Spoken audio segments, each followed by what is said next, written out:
Hello, everybody. Welcome back to the SOM TV podcast. My name is Jason Wise. On today's pod, I am joined by Claire Copey, our resident sommelier and expert on all things drinking, and Jackson Myers, the head of production, who has shot, edited, and produced, well, really every single thing on the platform and all the films.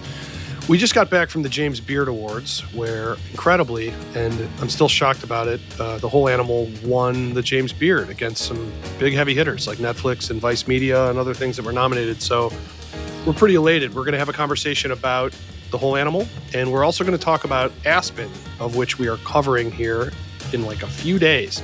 The Food and Wine Classic is back. We're putting in IVs right now and getting ourselves ready for the coverage. If you missed last year's coverage, you can watch that on SOM TV right now. It is pretty epic. I want to let all of you know, if you have not seen The Whole Animal, you can watch it right now on SOM TV. SOM TV is 50% off an entire year if you use the code 50OFF, 50 off at somtv.com. It's $25 for an entire year, and I can tell you that is a very, very good deal. All right, you two. It's good to have you on. This is going to be interesting, Claire, because you wanted to talk to us about what the awards were like. And I do. I'd love to hear about it. I was lucky enough to get to go with you last year, Jason. Jackson, this was your first year, and you've got a 100% success rate at the James Beard Awards. So congratulations on that. Look at you. Thank you. And it's a very, very special thing, the James Beard Awards. So, Jason, can you tell us a little bit give us some background on what the James Beard Foundation is, what the awards are, and what all of that means, the weight it has for our industry? Sure. Yeah, absolutely. Well, I mean, the James Beard Awards really started as a way to recognize the best restaurants and chefs and things across the United States, and not just the big ones, but regionally. And it was, I think it sort of sits at the top of the heap as far as in the culinary world. I mean, it's thrown around a lot like it's the Oscars of food, but I will say it kind of is. And if you are a James Beard Award-winning chef, I promise you, if you've been into a restaurant, you'll see that front and center right when you walk in, because it's a real, real big deal. And the media awards go to recognize things in the culinary space, often food, sometimes wine, other things. And it is named after a really, really famous chef who helped, I would say, put food in the vernacular, find food into the normal person's language. And along with Julia Childs, James Beard is one of the most famous and important chefs, definitely in America, if not the world, for making it so understood. It's a crazy experience. It's overwhelming when you get in there. And I mean, that's just the media award. Like you said, that's a whole separate award ceremony from the next night, which is the restaurant awards. So Jackson, coming into this for the very first time, what were you expecting? What was it like to be there? It was the first time I was there, and fortunately I had a little bit of information given to me by Jason because last year Sparklers, was nominated for a James, as you know, Claire, as the winner of Sparklers season 1. It was nominated for competition award within the James Beard Media Award section. So I had an idea of what to expect, but I didn't really know. I was just excited. I was so excited to see it all go down and just be in a room with all this talent. There was a bunch of chefs in the room, of course, a bunch of really talented filmmakers as well. But it certainly exceeded expectations for sure once we were there. Well, I felt, last year, there's a big difference. I mean, Claire, you, myself, the cast of Sparklers, Christina, who produced, we were all there. And it's sort of, I want to say that there was a calmness to me, and I don't mean this in a martyr type way, but I didn't think we were going to win. I don't mean to say I felt comfortable last year. I felt very comfortable because we were up against Top Chef. We were also up against a show on Netflix, a chocolate competition show. And it sort of felt like, man, it's great to be here. This is just incredible. And I felt calm last year. This year was a little scarier because there was this possibility we could actually win. I mean, it kind of felt that way. And what do you think shifted to make it feel that way? Well, we had a drink before, and it really kicked in. No, I think honestly, look, sure. It's always weird to host a podcast and then talk about the stuff that you personally make with people and you care deeply about. So I don't mean this to sound vain, but we worked our ass off on this film. I mean, Whole Animal. I don't see a lot of films that take place in 6-7 countries over the course of 70 some minutes.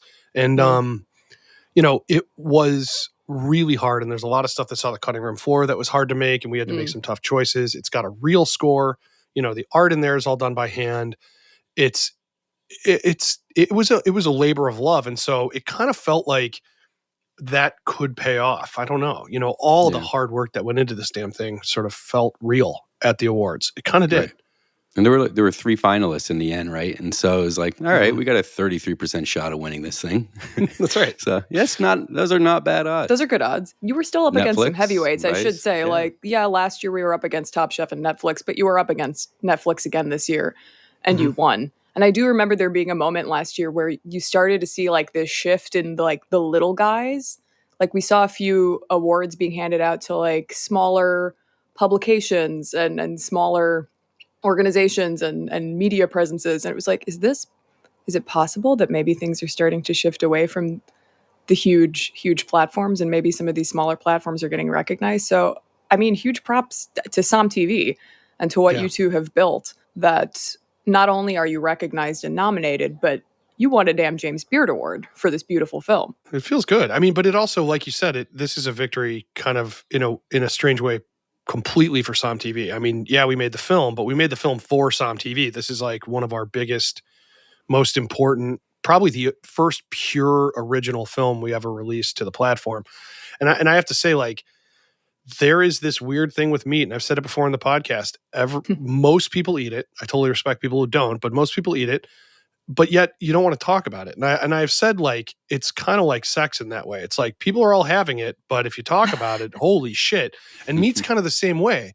And so we were very nervous putting a film out there that put the concept of meat and how it's prepared and how it's raised and actually see the faces of animals.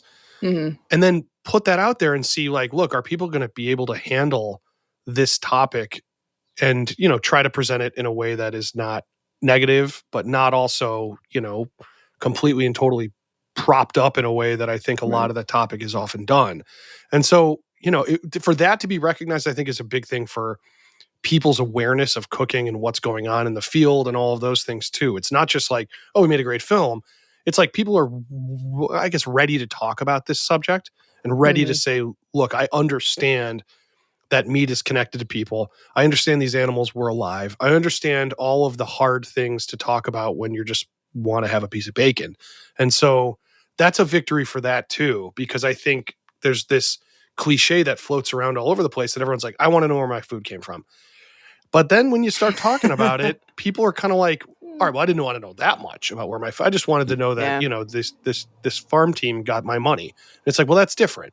Because truthfully, meat is a global situation that I think sits at the center of a wheel, and all these spokes kind of come from it, and it needs to be respected. And so that's a victory for that too. So what was that initial spark for you two then, that you decided we need to make a film about this? We need to bring this to the world's attention. What was that moment for you? Jax, you want to try that? There was a lot of car rides while we were making the first Som film, and then sort of starting to contemplate what the second Som film was going to be. And in that, the world of wine and food obviously intermesh constantly, right? You can't have one without the other. So we talked a lot about that. And we're going to all these places in Europe and Italy and France and Spain that had a real steep history in butchery, right? In the art of butchery. And it was at a time when butchery was starting to sort of even go away in these places that have like 1,000 years of history of the butcher. We saw all these shuttered butcher shops around, but you can still find the local butcher shop in these small villages throughout Western and Central Europe. And so we just started thinking, like, this is a story that we haven't seen told, at least in a way that we would want to tell it. And we started looking deeper into this lost art of the butcher and how it relates to immigration back in the United States, and how, they took this craft with them when they came over there, and sort of this resurgence in parts of North America in these cities where, like, the artisan butchers started popping up right around this time that we started contemplating making this film. So it started with that, I would say, Jason. And also, then of course we wanted to tell the story of the chef and the farmer, and sort of, how these three people work together to create delicious food. Yeah, and there's also like, when you're making Somm and Into the Bottle, and then you're making all these different things that we were working on, traveling from vineyard to vineyard, you're kind of like, why does this wine taste better? Why is this one, why is this more expensive? Why is this story better here? All of these different things. And we started looking, you're obviously eating along the way, trying these great regional dishes. And it was kind of the same question of, why does this sausage taste 10 times better than any sausage I've ever had? And it's not because it's remote. It's not because you're in Europe. It's not. The reason is there's a you can trace it back to the person that actually raised the animal and the way they raised the animal and the way their family has raised animals previous generations. And so we sort of became kind of obsessed with that craft, the like all the way to the plate. And sort of it, as like Jackson said, we sort of just were like, hey, look, no one's told a story about this craftsperson. And we always laughed, like they always say, like, the first towns ever had like a baker, a butcher, and a candlestick maker. And it's like, well, I've never really seen a film about a butcher. And, narrative films like horror movies and thrillers and stuff have taken the word butcher and completely put it in another context, or, historical things that someone calls someone the butcher of this place or something. And it's really unfortunate because that is a job like any other craftsperson. I look at a butcher kind of the way I look at a carpenter, or somebody who really understands every piece of wood or every piece of meat they get is going to be totally different, but they have to be able to work with it as a tangible substance and create something out of it. And I just, the more we talked about it and the more we ate, the more it was like, we really need to make this. And I don't think either of us realized how friggin' hard it was going to be to do it in the end. But I think it was an evolution. And, this film, like a lot of documentaries, and if there's anybody who makes documentaries listening to this right now, that you have to come up with an idea, but then you have to let the idea steer itself. And sometimes that means a film takes a long time to get it right. And this one took, I don't even want to admit when we first started shooting this thing. Talk about the filming years. a little bit. You talked, because you said it's a 60, 70-minute film. How many years did this take you to film? What was that like? Well, we weren't filming it only. So we were filming it piece by piece. If we went to Europe, we'd pick up a thing. If we went to South America, we picked up a thing in Argentina. But Jackson, didn't we start shooting this thing in like 2014? Am I wrong? Yeah, it's about 9 years ago. Is it possible this thing was like 9 years? Yeah, we started. Yeah, we've made a lot between now and then. And it, hit the back burner a number of times, but we never forgot about it, and we kept sort of whittling away at it throughout those last 9 years. Yeah, I think with a movie like this, it was just sort of like you don't give up on it. It's a marathon, and Jackson and I've talked long and hard about how every one of these movies we make, it's almost like a marriage. You're going to go through some shitty times, and then you come back and you're like more in love than you ever have been, and so I think with this, we just never got a divorce. We refused to give up on the film. And so that's why, like, for this to have won that is, it's almost like, what do they say? Like, the squeaky wheel gets the grease. This was a squeaky wheel, and it was so nice for it to get the award because it just matters. But again, it's so much bigger than like, ooh, yay, we get to be on a podcast and say we won an award. The real thing is that, like, hopefully, and we truly hope this, I know Jackson does, I know the whole Somm TV team does, is that someone will go and actually have a conversation with a butcher. Because it's one thing for a sommelier to go to a restaurant and be like, talk to a somm. And it's like, 50% of the time you get someone who's just trying to sell you something. The other 50% you get someone that's really busy. But you can get that person that gives you a bottle of wine that's $26 that blows your mind. Now with a butcher, that's kind of like every time you're like, here's my budget. I have $18. I have to feed 4 people. How do I do that? And they're the only person who's going to be able to go, here's this roast. Here's what I would do. I'd cook it low and slow. I would do this, get some onions, get some shallots. For $18, you can feed your family. But then it's also something that's a next level food. So I'm hoping that people will watch the movie and go, shit, I should get out the slow cooker. Or I should approach food different, because that's really what an award like this does, is it puts more eyes on it. And hopefully those eyes then go and, pick up a wooden spoon and get at it, because it's, it just takes time, like this film, low and slow. Low and slow. It's a good analogy. That's the most delicious kind, right? Yeah, that makes the most tender meat. It changed. It changed my perspective on meat again. And I grew up with a small family butcher that was, sourcing from local farms, and I got spoiled in that way. But then moving away from that, coming out to LA, and you're getting, the saran wrapped packages of meat at your local grocery store.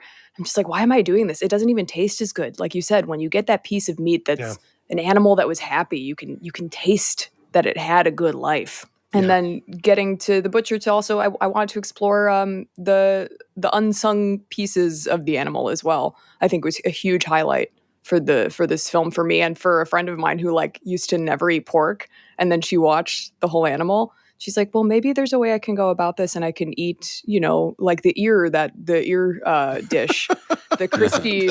I love it's like, ear. I don't She's eat like, pork. I don't want I'm to eat going pork, to but the, I'm going I'm for going the to ears. the ears. But I think it's a huge testament to what you did here with this film, to that you're making people rethink the way they eat and want to do it in a more ethical, humane way. Well, and there's also a hidden thing in the film that's not upfront, but it is definitely a part of the narrative in that, these 3-star Michelin restaurants that you go to and you spend, sometimes over $1,000 per person. A lot of those dishes are inspired by very simple, plain dishes from very remote places, often in Europe, sometimes in Asia.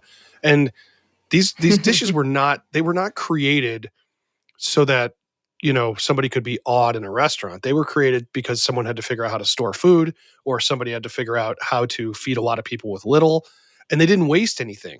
And so I do love the fine dining experience, but a lot of that is taken from, these very small, ingenuity from places like little villages. And so in this film, every meal we do, because it goes through this imaginary cookbook called The Whole Animal, is kind of the structure of the movie.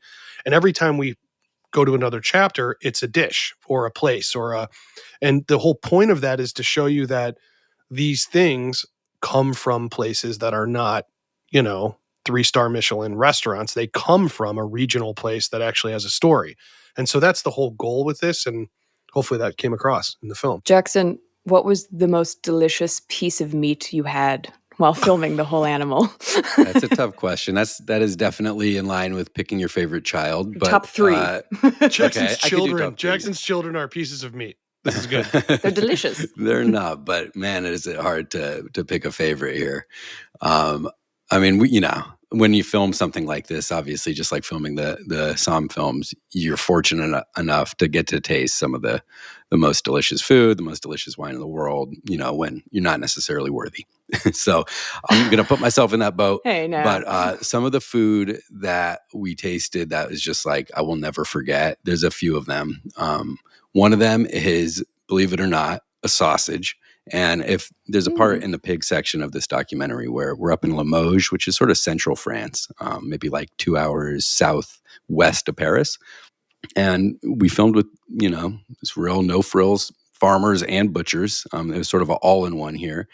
And we filmed them making some sausage right on the spot. And then they asked us if we wanted to sit around for lunch afterwards. And they made some real strong French press coffee, which is a weird pairing with sausage. And they gave us some sausage straight from what they had just made. And it was like unforgettable. Part of it's the experience. Part of it's like the wonderful family we got to sit down and eat with. Part of it's that we got to see it being made. But then there is like just this delicious factor that it was so good. I can't even explain it. I don't know. It's like no sausage I've ever had before. The texture, the flavor, it was so simple. Yeah. One other big thing with that sausage was, and this is, again, we get into stuff you have to talk about if you're really going to talk about food. The diner might not have to know this, but the chef and the butcher certainly do. When an animal dies, and then you will process it fast enough, it has not gone into a process called rigor mortis. And before that happens, that's why they age meat, to try to reverse that.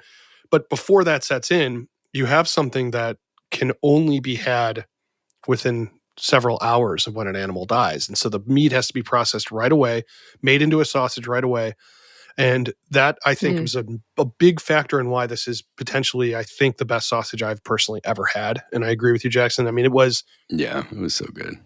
It was so good. But it goes to show there's very few ingredients in it. Some spices, some salt, a casing, and the meat. And there really wasn't much to it. And so how something that simple can be the best ever. It's kind of like when you first you go to Italy for the first time and you have pasta and you're like, wait a minute, this is just egg, flour, and olive oil? How the hell is this good? It's kind of like that. It was mind blowing, and I think that sausage was is the best sausage I've ever had, hands down. Yeah, no question. It was so good. Then there's the lamb and Rioja. So that's mine. La Rioja. That's yours. You take mine. this one because that was another just incredible meal. Yeah. Yeah. So El Torrete is a restaurant in Rioja, and Rioja obviously famous for the wine that they make there, Tempranillo based, incredible, delicious stuff. It goes with lamb in a way that is just mind boggling. This is a place where they have done lamb for 4 or 5 generations. We filmed at this restaurant. We show them cooking it, and it is. I don't know how they make it in this wood-fired oven, but it is crispy. It is soft. It is something that I've never. The preparation is incredible, and they just cook it in water, in a bowl of water.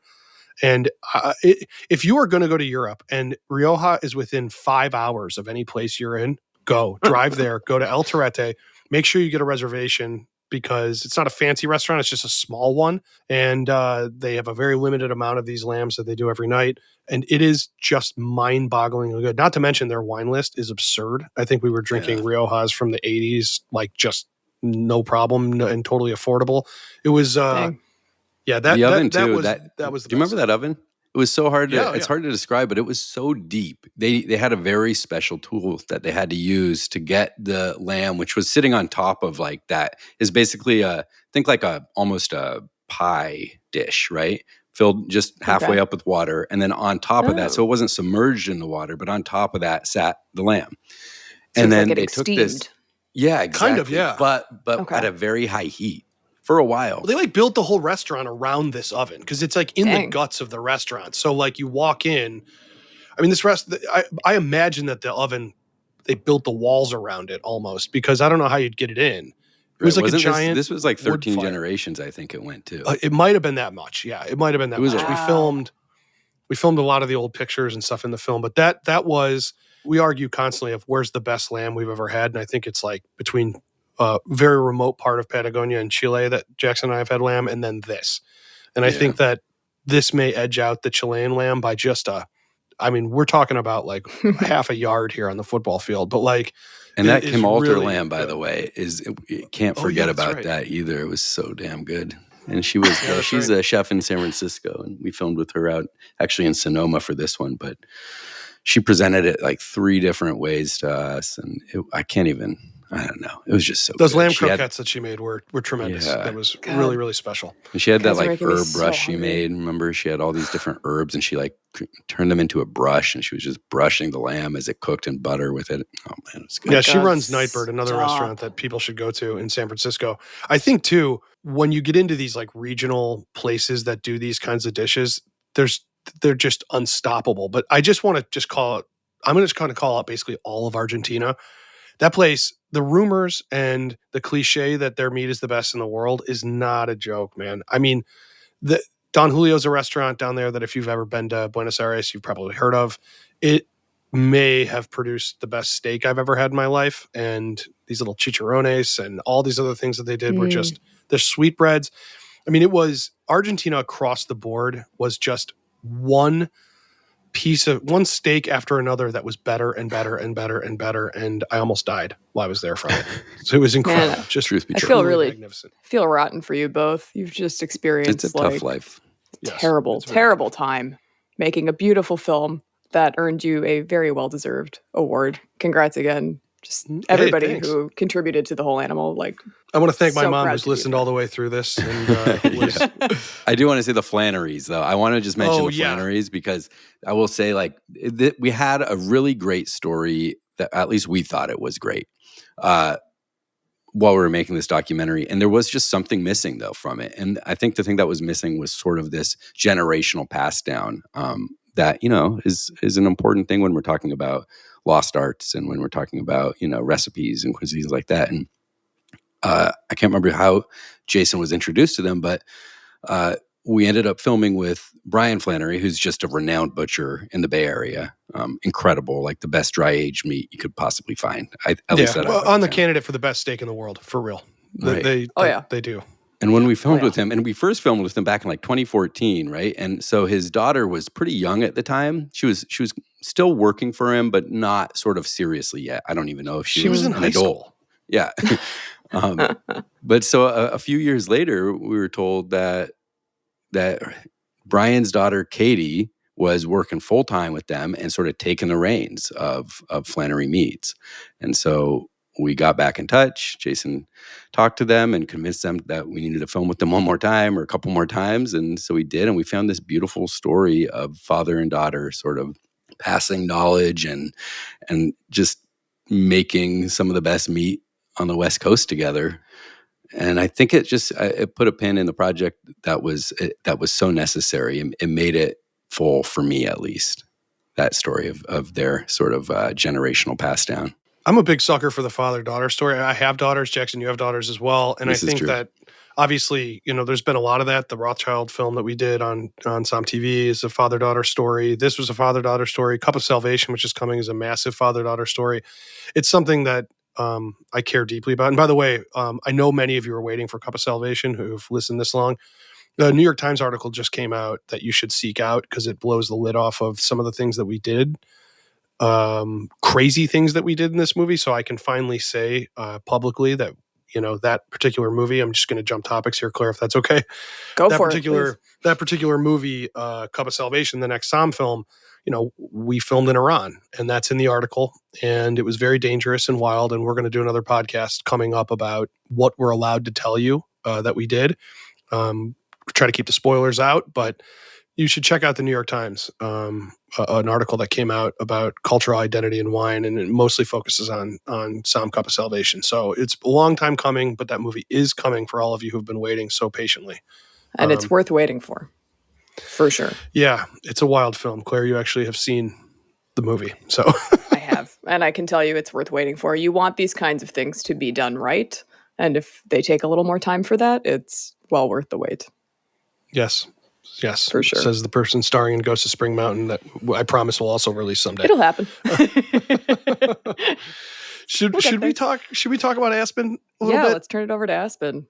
Okay. So all right. exciting. So yeah, it's exciting. It's exhausting. So yeah, we're going to the Food and Wine Classic again, which I don't think anyone would argue is the premier food and wine event that happens annually. I mean, it's sort of like, I always think about it in film festival terms. It's kind of like the Cannes Film Festival situation where it's like the one, and then there are many others that are wonderful and great, but this is the one. It's also 14 hours a day of drinking and trying to film and shooting. And Claire, you were there last year. Jackson, you were not there last year. And so just like Correct. You were a virgin to the James Beard Awards, Yeah. you are a virgin to Aspen Food and Wine, and we're going to take you You're there, gonna rock buddy. your world, baby. I'm ready Yeah. for it. Yeah. We're going to And make this a is man a special out of you. year. It's the 40th year for Food and Wine That's right. Classic. 40th year. not And so, special. I mean, I would urge everybody listening to the pod to go check out SOM TV. Claire talks to the person that founded it and tells the entire story of like where this thing came from. We talk to all the SOMs. We show one of the greatest wine cellars in the world at the Little Nell. There's a lot of that. And we're going to do a lot more, but Claire is hosting a competition show about sparkling wine, but it's very different than sparklers. This is part of our blind tasting sessions done in a competition show format with some pretty big celebrities involved. I can't name them yet, but that's coming. We'll have a podcast or two coming live from the fest that will go through kind of what we're doing on the ground and how the competition show is going. And that competition show will air very soon on SOM TV, though we haven't shot it yet. We'll shoot it next week or this week, I suppose. I'm excited. Is there anything you two are doing to prepare your bodies and your mind for what we're going to experience in Aspen? There's nothing you can do to prepare yourself. Half a bottle of wine a night, A lot of Just to get a lot there. of carbohydrates. Yeah. I will Yeah, you say gotta this carb- gotta year, carb up. I'm going to, the second I get into the hotel room, I'm turning that humidifier on. Those hotel rooms come with humidifiers because they know how dry it is for people who don't live at 8,000 feet. And I didn't do that last year. And I woke up feeling like a husked out little corn husk in the morning. I felt like the crypt keeper. I felt like a mummy. It was awful. And I'm going to use my humidifier this year. You looked great, though. You looked great on camera. I'm Gosh, I'm excited. A lot of great stuff coming. So We'll do a podcast talking about Cup of Salvation here shortly, and hopefully have some news to share regarding that. We're going to jump into Aspen, so stay tuned to this pod because we're going to have some great guests, really, really great guests. I am so excited to be able to tell you who's going to be on the pod. I can't yet. Well, this is great. It was great talking to you too. I want to say an enormous thank you to the James Beard Foundation for recognizing Som TV, and to everyone else who was nominated. There were some amazing films. If you get a minute, take a look at the list of nominees. All of those cookbooks, all of those films and shows, all of them are there for a reason. They're all really, really, really special and good, and they deserve to be watched, not just the ones that won. So I just want to say thank you to all, and don't forget, Som TV is 50% off for an entire year. It's $25 for a year. Go to somtv.com, type in 50 off, 50 OFF, and get that deal, or give it to somebody you love. They will really appreciate it. There's more than just wine there, lots of food stuff. Same price as a Beaujolais Village. You can do it. Yeah, that's right. You can get a Beaujolais and a subscription to Som TV, and you can watch hours of Beaujolais education. Okay, everybody, be safe, and we will talk to you from Aspen very soon, just a few days. All right, take care, all.